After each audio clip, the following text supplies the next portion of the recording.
Seguimos en CI en Contexto hablando acerca de los recortes al gasto público que afectan a la infancia. Y bueno, si estos recortes, me refiero a los recortes generales al gasto público, son inevitables, una pregunta que se tiene que hacer es, si no es a la infancia, ¿qué otro tipo de recortes podrían haberse planteado?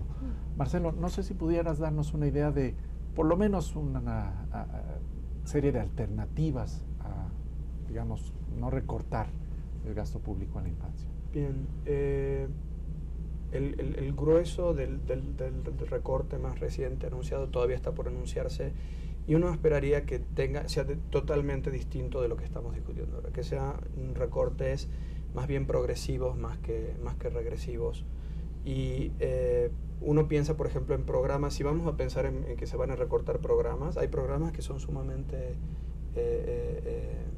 regresivos en el sentido de que reciben más quienes más tienen. Por ejemplo, Procampo es un programa que todo el mundo sabe que es un programa sumamente regresivo por la manera en que está diseñado, y si bien ha habido el año pasado un intento de cambiarlo y transformarlo en pro-agro, hacerlo más pro-productivo, no conozco que eso haya ninguna evaluación que nos haya dicho que algo cambió por ese lado. Yo pensaría que nada ha cambiado. Entonces, ese tipo de programas que generan privilegios privados.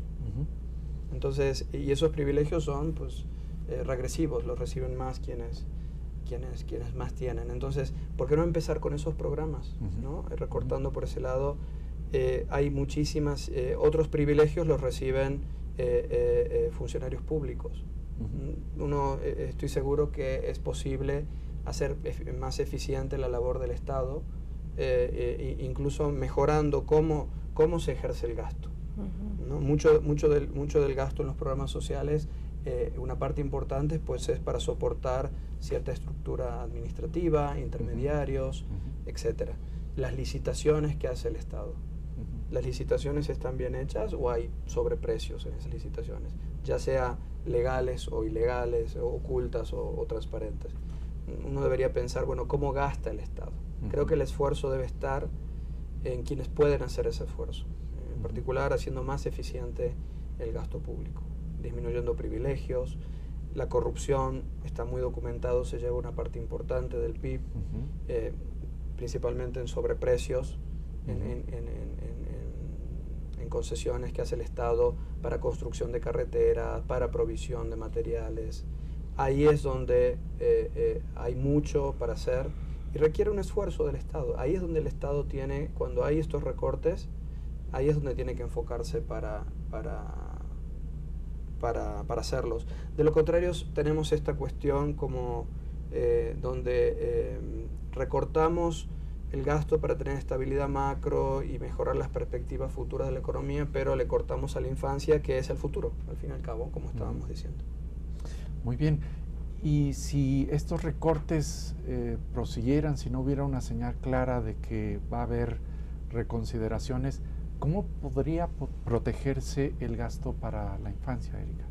Pues ahí vemos que sí, hay que ver una estrategia para compensar un poco el daño que están proponiendo a través de esos recortes, que sería pensar en una estrategia integral para llegar a la primera infancia. Entonces, ver los programas que tenemos con sus más y sus menos, o sea, no hay que empezar de cero, pero sí pensar en los vacíos tanto de calidad como temáticos, como grupos de niños, y tratar de coordinar un esfuerzo y costear lo que sería hacer eso. O sea, eso es lo único que vemos si se va adelante con esos recortes para compensar y ojalá evitar el impacto que pueda tener.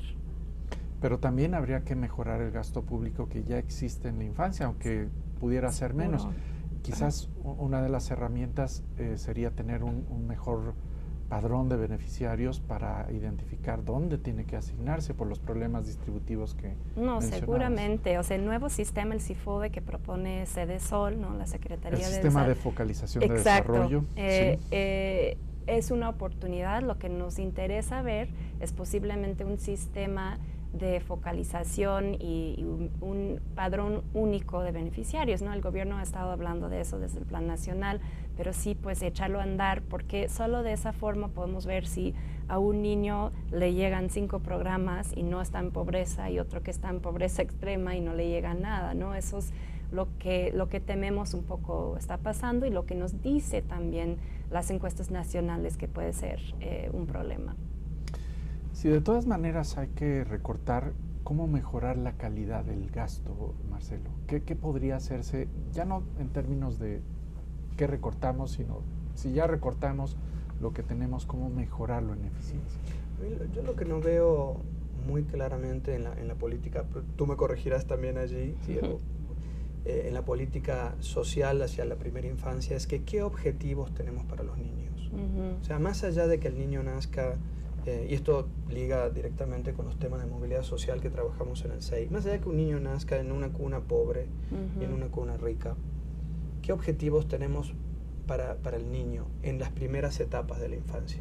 No tenemos, hay objetivos claros, que no tenga desmedro, es decir, baja talla, pero ese es un objetivo muy visible que podríamos tener, pero eso implica que los niños que nacen en desventaja tienen no solo un problema de nutrición directamente relacionado con el tipo de alimentación que tienen. También nacen en ambientes donde hay problemas de empleo en la familia, hay problemas de ingresos excesivamente bajos, problemas de nutrición de la madre, ¿no? Entonces, yo creo que uno tiene que empezar a pensar la política de la primera infancia de una manera integral. Es decir, ¿en qué condiciones está creciendo este niño? Porque recuerda que un niño puede estar relativamente bien alimentado, pero si está enfermo, o si pasa mucho tiempo enfermo porque no tiene servicios médicos o porque vive en una zona afectada por algún tipo de epidemia o lo que sea, ese niño no va a crecer. Está bien alimentado, pero está muy golpeado por enfermedades. Entonces no va a llegar a los 2 años con el tamaño que tiene que tener para dar ese salto que estamos buscando de una generación a otra. Entonces, enfocar las condiciones cuando uno habla de gasto en la infancia, pues tal vez sea incluso revisar aquellos programas que están afectando el contexto del niño, contextos de violencia, de privación de servicios médicos o de excesiva exposición a enfermedades. Y por supuesto la parte nutricional propiamente dicha. Y eso obviamente tiene que empezar antes de que el niño nazca, durante la concepción. Revisar los objetivos y darle integralidad a la política de gasto público para la infancia. ¿Qué más podría hacerse para mejorar esta calidad del gasto público hacia esta etapa de la vida?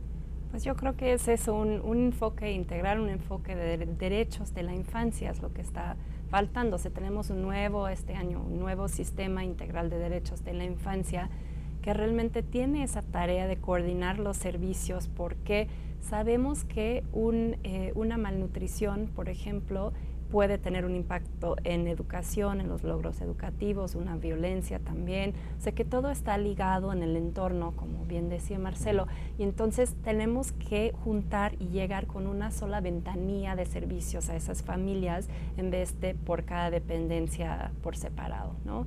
Yo creo que eso podría ser una forma que también ayuda a reducir duplicidades y una parte de la ineficiencia del gasto, porque si estamos llegando con un paquete de servicios a través de una persona o una instancia, pues ahí estamos viendo de lo que hay dos, de lo que falta, y podemos ser mucho más eficientes, ¿no? Pero falta esa visión no solo de asistencialismo, de que tengo que asegurar y regalarle comida al niño, tengo que regalarle vacuna, sino el niño tiene derechos.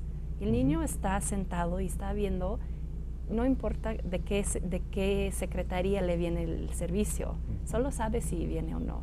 Entonces yo creo que es un poco la visión que tiene que cambiar. Finalmente son 54% de menores de 5 años que están en pobreza. Y desde el punto de vista de movilidad, muy brevemente, Marcelo, porque estamos concluyendo, ¿qué habría que enfatizar para que cambiara esta situación? En la parte de primera infancia, básicamente asegurarnos de que el niño va a poder hacer frente a la educación. Si luego va a tener servicios educativos, asegurarnos de que llegue a la edad, ahora que creo que son 3 años, llegue en condiciones para poder aprovechar bien esa etapa, si no va a ser otra etapa en la que va a ir con desventaja. Yo creo que si hay un lugar donde igualar oportunidades es crucial, es en la primera infancia. Muy bien. Bueno, vamos a hacer una pausa y continuamos.